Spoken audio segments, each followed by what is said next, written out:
How many men out there can genuinely claim their wife is truly popular?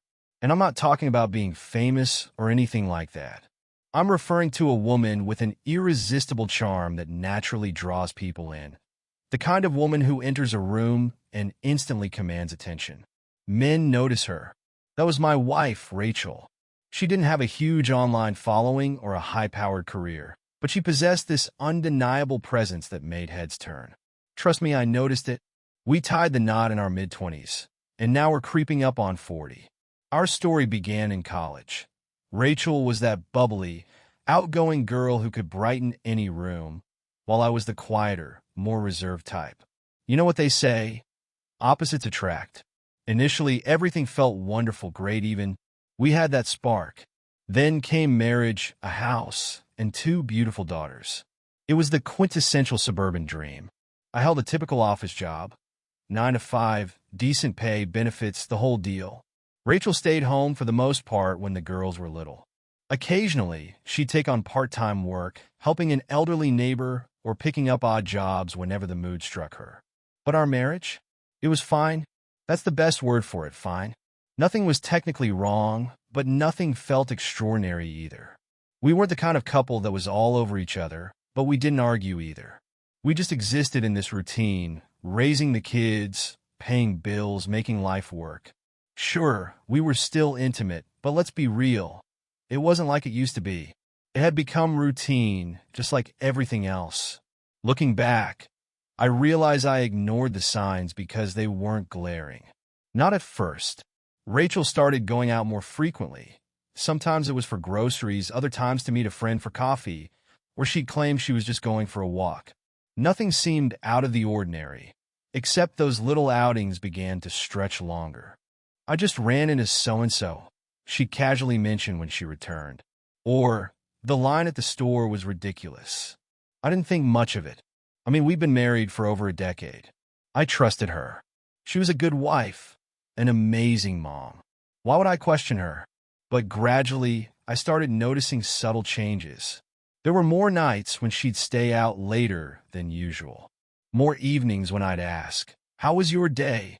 And her response felt scripted, like she had rehearsed her lines ahead of time. Then there were the phone calls. She began spending way more time on her phone, texting and grinning at her screen like a teenager. At first, I thought it was just her keeping in touch with friends or planning a mom's night out.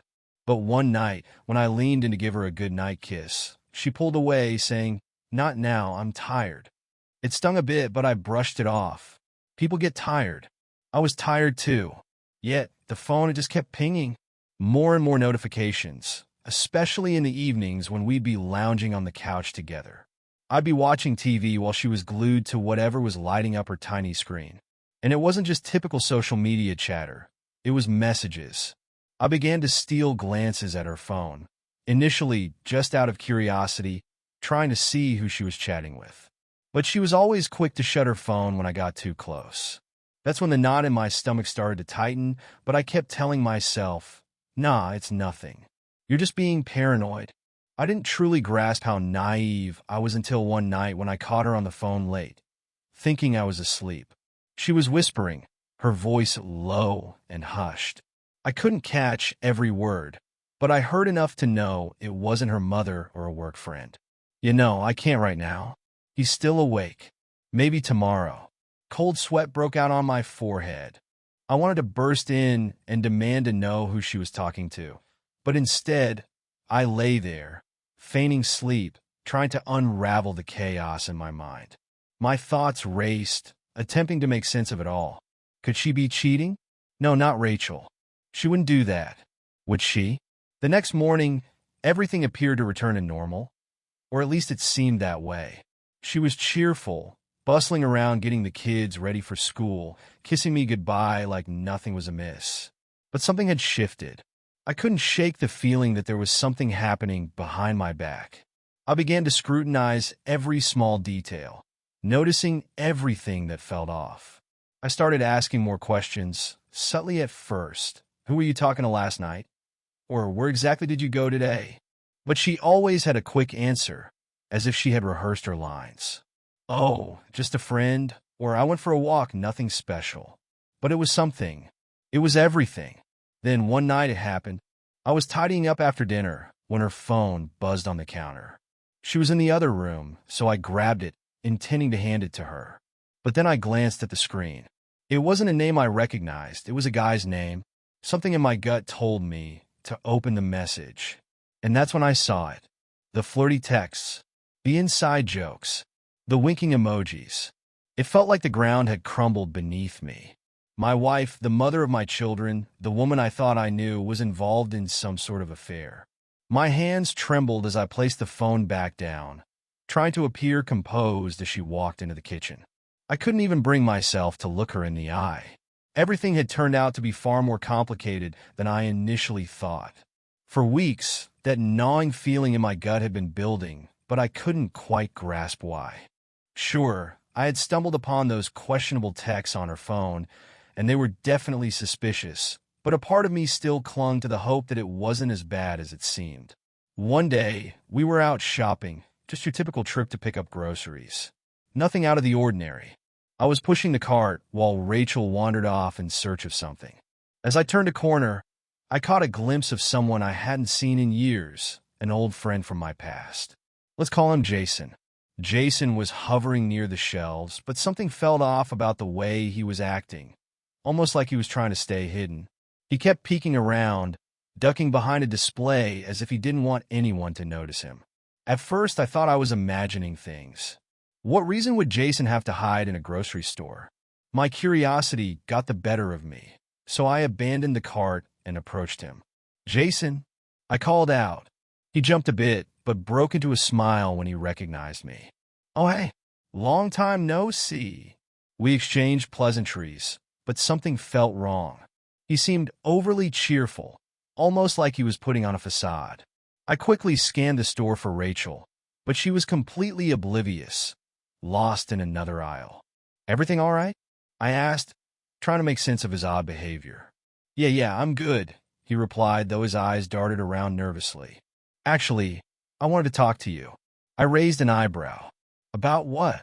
"Not here," he whispered, glancing over his shoulder. "Let's meet up later. There's that bar by the strip mall. You know the one. We can talk there. Tonight." I was uncertain how to respond. Jason had always been the outgoing type, never the kind of guy to act jumpy. I hesitated, not really wanting to get dragged into whatever this was. But there was an urgency in his tone that piqued my curiosity. What was going on? Why was he behaving this way? "Okay," I finally said, though I felt reluctant. "I'll meet you there." Later that evening, after getting the kids settled and telling Rachel I had some errands to run, I made my way to the bar. I found Jason sitting at a corner table, a beer already in front of him. The moment I walked in, it was evident he wasn't the same person I had encountered earlier. The anxious demeanor had vanished. He looked more confident, more composed, as if our earlier meeting had never happened. "Glad you could make it," he said as I sat down. "I've been thinking about you." "Thinking about me?" I chuckled, attempting to lighten the atmosphere. "What's that all about?" "I remember our friendship, you know," he said, taking a long sip of his beer. "And I want to help you." I leaned back, perplexed. "Help me with what?" "Everything's fine." He gave me a knowing look that hinted he was privy to information I wasn't. "Look, I'm not trying to make this weird, but something's going on, something you need to know about." Now I was on edge. My stomach tightened as I waited for him to continue. He slid a business card across the table toward me. I glanced down and saw it was for a massage parlor in town. "Massage studio? What does this have to do with anything?" "I've seen your wife there," he said, lowering his voice. "Yes, so? She goes there now and then," I replied. "She enjoys spa treatments, facials, massages, the usual stuff. It's nothing out of the ordinary." Jason shook his head. "No, man. I mean, she works there." I stared at him, dumbfounded. "What are you talking about? She doesn't have any massage training. Why would she be working there?" He sighed, keeping his gaze steady. "It's not that kind of massage, man. It's a different kind of place." His words hung in the air, and it took a moment for them to sink in. "What do you mean different?" Jason looked uncomfortable, but pressed on. "I mean, it's a massage parlor, but with extras. You know what I'm talking about? massages that come with a little more than just a back rub. It's all under the radar, but they have women there who do it for cash. I've seen your wife working there, and I talked to one of the girls who works there. She said your wife shows up whenever she can. For a moment, I was speechless. I couldn't process what he was saying. My wife, Rachel, working in a place like that? No way. It didn't make any sense. Are you sure it was her? I finally managed to whisper. Jason nodded. I wouldn't lie to you about something like this. I saw her, and I asked around. It's definitely her. The room felt like it was closing in on me. My heart raced, and my hands turned cold. The idea of Rachel working there was unfathomable. Was that why she had been picking up those extra part-time jobs? My mind was racing with questions, but I had no answers. I'm really sorry, man, Jason said, finishing his drink and standing up. I thought you needed to know. As I left the bar, I felt like I was in a daze, struggling to wrap my head around this shocking revelation. My wife, the mother of my children, was involved in something like this for money? What on earth was happening to my life? I felt utterly lost. Jason's words kept ringing in my ears. My wife, working in a place like that? I couldn't wrap my head around it. A part of me itched to confront her right then and there, but something held me back. What if Jason was mistaken? What if there was a reasonable explanation? If I accused her, and it turned out to be unfounded, it would blow everything to pieces for no good reason. I couldn't take that chance. So I made a choice. I wouldn't say a word to her. Not yet. I needed to uncover the truth on my own. The following day, when Rachel left for one of her usual errands, I settled in to wait. I stared at the clock, feeling each second crawl by, the chaos in my mind making it hard to breathe. After 30 long minutes, I grabbed my keys and headed to the massage parlor Jason had mentioned. Walking in, everything seemed perfectly normal. The receptionist greeted me with a bright smile, treating me like just another customer. "Can I help you?" she asked. Yeah, I stuttered. "Is anyone available for a massage?" She glanced at the schedule and nodded. "Sure, we have openings. If you'd like to step in, we'll have someone with you shortly." I followed her directions, my heart pounding as I was led to a softly lit room. The soothing sound of spa music floated through the air, and the scent of lavender enveloped me. I took off my shirt, hesitating for a moment before undressing completely and lying face down on the massage table. What was I doing? I wasn't even sure if I wanted to go through with this. A few minutes passed, and then the door opened. A woman walked in, but she wasn't who I had anticipated. She was much older, probably in her late 50s or early 60s. At first, she didn't say a word, simply applying oil to my back and kneading my muscles. It felt like a standard massage, which eased my anxiety a little. So, she finally spoke. "What kind of massage are you looking for today? We offer therapeutic, relaxing, or perhaps something a bit more special." I froze for a moment. There was the very thing Jason had warned me about. I cleared my throat, trying to keep my voice steady. Yeah, maybe something more?" Without a word, she abruptly stopped and exited the room. My heart raced with a mix of apprehension and anticipation. I had no idea what I had just signed up for, but there was no turning back now. Moments later, the door swung open again, but this time, it wasn't the older woman. A much younger woman entered, probably in her late 20s, dressed in snug leggings and a fitted tank top. She flashed a knowing smile and began the massage without a word. Her hands moved across my body, but this felt nothing like the first massage. It was softer, slower, and intentionally sensual. The energy in the room shifted dramatically. I won't delve into the details, but it quickly became clear this was no ordinary massage. It ended exactly as I had feared it might, and to my shock, I didn't stop it. Instead, I went along with it, surrendering to the moment. As it unfolded, I couldn't deny that it felt amazing. Too amazing. When it was over, I dressed in silence, my mind racing. I handed her the payment, tipped generously, and exited as if nothing had happened. But everything had changed. The moment I stepped outside, guilt crashed over me like a tidal wave. I had just betrayed my wife. I did the very thing I had dreaded her doing to me. I had stooped to that level without knowing the full truth. If Jason was wrong, if my wife wasn't involved in this place, then I had just destroyed something beautiful for no reason. My thoughts were a chaotic blur as I drove home, grappling with the weight of my actions. What the hell had I done? And what was I going to do next? Upon arriving home, the house was eerily quiet. Rachel hadn't returned yet, and the kids were still at school. I plopped down at the kitchen table, trying to make sense of everything, my hands trembling as I replayed the events in my mind. Was this what Rachel was doing behind my back? Or had I allowed my fears to push me into something I shouldn't have done? Either way, I was left with one harsh reality. I wasn't innocent anymore. I sat in that dimly lit kitchen, shadows creeping along the walls, my heart racing as if it might leap from my chest. I had envisioned this moment in countless scenarios, but now that it was here, nothing felt right. My fingers tapped nervously against my knee, and the silence around me felt increasingly oppressive. I couldn't believe I found myself back here, the massage parlor. Her workplace, it seemed. Over the last 24 hours, I had been swept through a whirlwind of emotions, and I barely knew which way was up. Anger, pain, betrayal. And now, as I waited for her to walk through that door, I felt a bitter anticipation settle in my stomach. Last night had shattered everything. I waited until Rachel was deep in sleep, her gentle breaths filling the stillness around us. And then I did it. I went through her phone.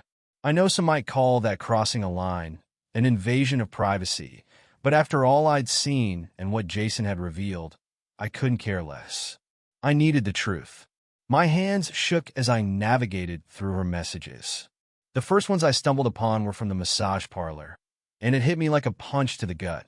There were details about shifts and appointments with VIP clients.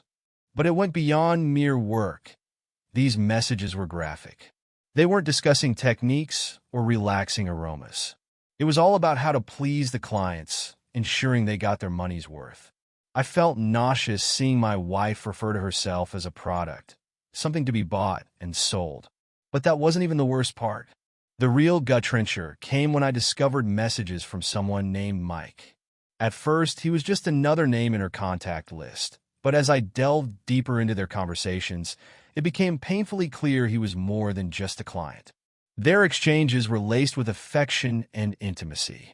They were sharing late-night chats, joking and flirting.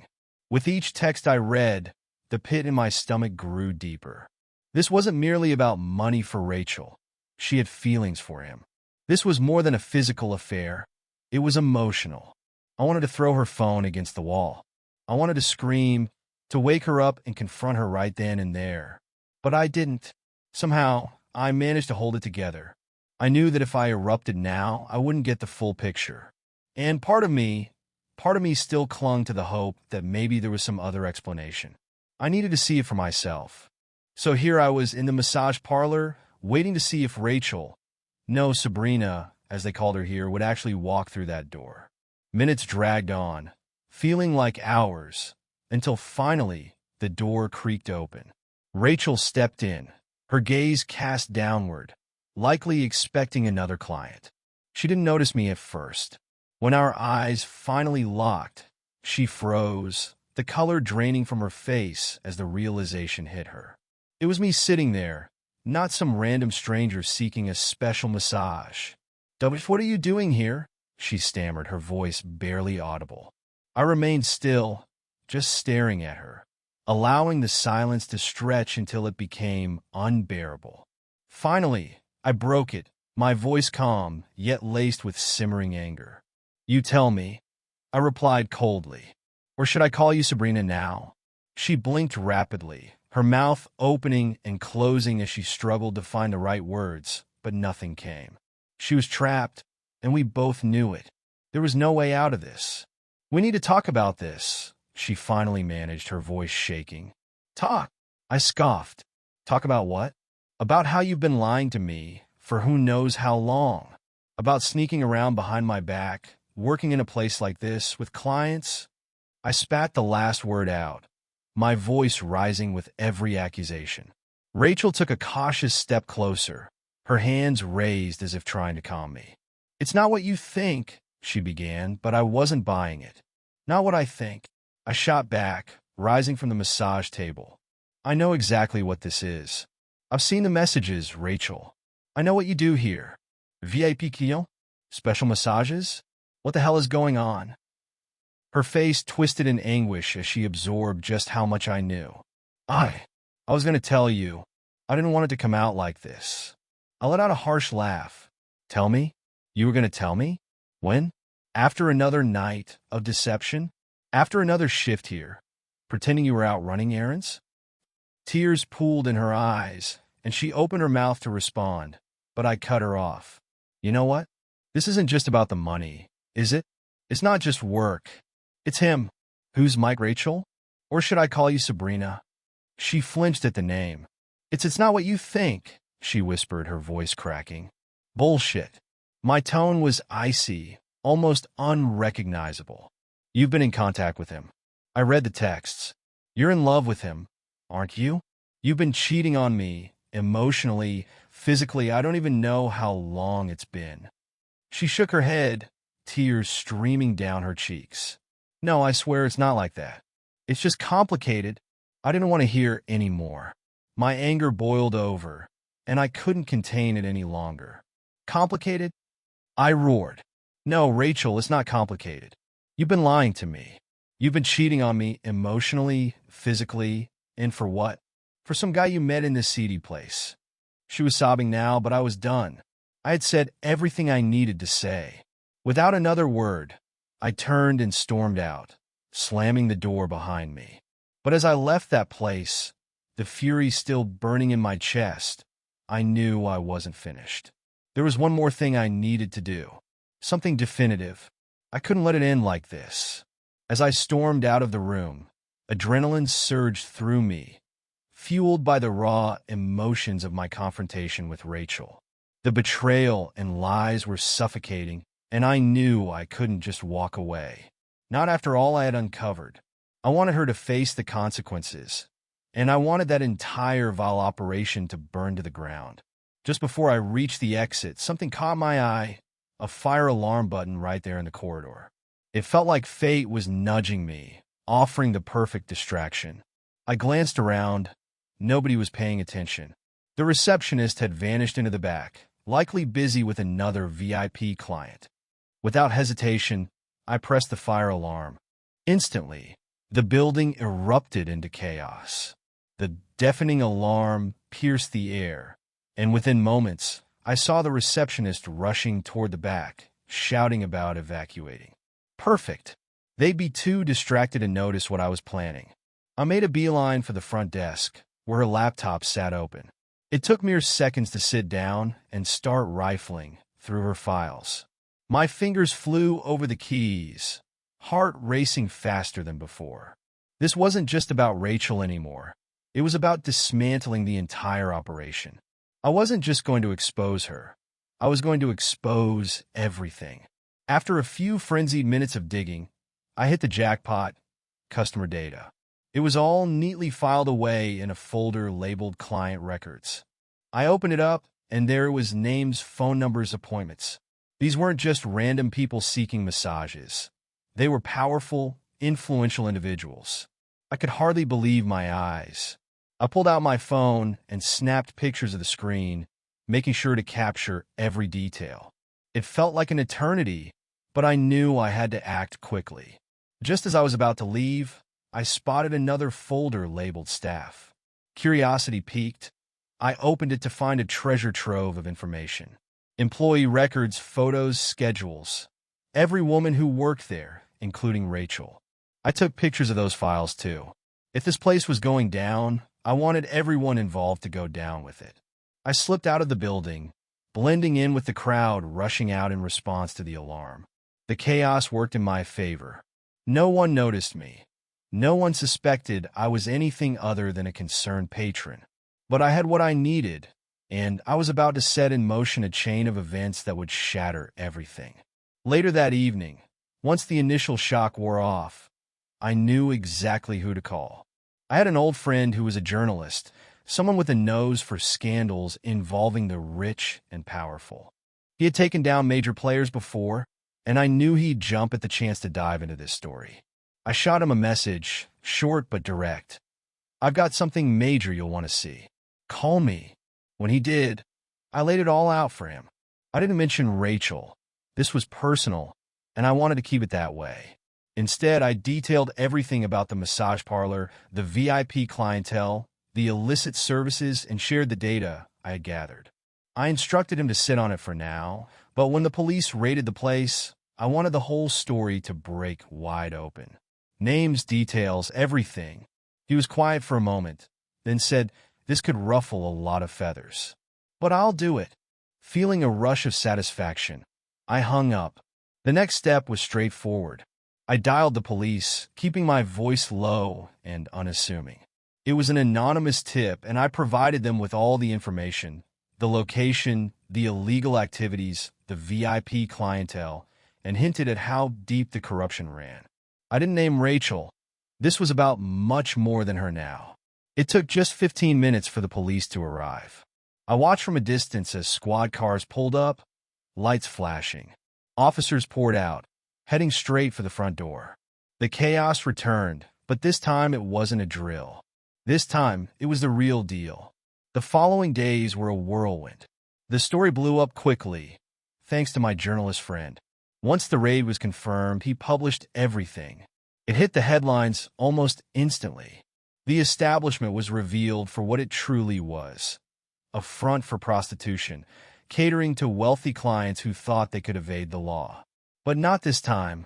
The client list went public and the fallout was swift. Names of politicians, businessmen, and even local celebrities were dragged into the light. And as for the owners of that establishment, they were arrested within days. The police uncovered everything: illegal records, cash payments, and all the hidden services that had been concealed for years. The entire operation was dismantled, and those who orchestrated it faced justice. I should have felt a sense of relief, maybe even satisfaction. After all, I had avenged myself. The place that had shattered my life was gone, and everyone involved was facing the music. Yet, as I sat there scrolling through news articles about the raid and the arrests, I felt a hollowness settle in my chest. Rachel, or Sabrina, as she now preferred, was entangled in that world.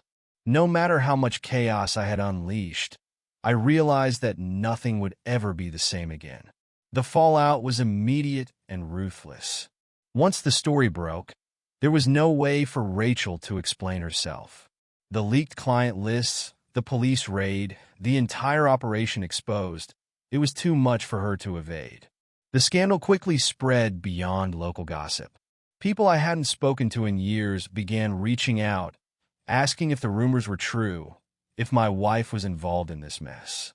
At first, I wanted to keep it to myself. It felt too personal, too raw. But the truth was already out there, and trying to hide from it wouldn't change anything. Friends, neighbors, and even some colleagues found out through the leaks. Her name didn't appear directly in the headlines, but whispers and rumors spread like wildfire. People talked. Our mutual friends, those who had been close to us for years, turned their backs on her almost instantly. Some were genuinely shocked, asking me if it was really true. Others didn't hesitate to condemn her without a second thought. I couldn't tell if they were appalled by her actions or simply afraid of being associated with such a public scandal. Either way, they distanced themselves entirely. Rachel became a pariah, and I could see the weight of their judgment bearing down on her. As for me, I felt numb. The divorce process moved faster than I expected. Maybe it was because there was no saving face for her after everything came to light, or perhaps it was my own determination to put an end to it all. Regardless, we didn't contest much. I think we both recognized there was no point. Rachel attempted to reach out, at first wanted to talk, to explain herself, to apologize. But I wasn't interested in her explanations. I had made my decision. I didn't need to hear why she had done what she had done. The betrayal ran too deep for me to care about her reasoning. We finalized the divorce quietly, and as far as I was concerned, that marked the end of it. I didn't want to look back. I didn't want to dwell on what had happened or what I had done in return. The revenge, the exposure. It had brought me some satisfaction, but it didn't erase the pain. It didn't take away the feeling of being betrayed by someone I had trusted for so long. After the divorce, I resolved to move on. I threw myself into work, keeping busy and focused on rebuilding my life piece by piece. I refused to let a failed marriage define who I was. I had too much ahead of me to linger in the past. Surprisingly, things began to improve. It started slowly, then all at once. The weight that had loomed over me for so long began to lift. I reconnected with old friends, started going out more, and prioritized being there for my kids.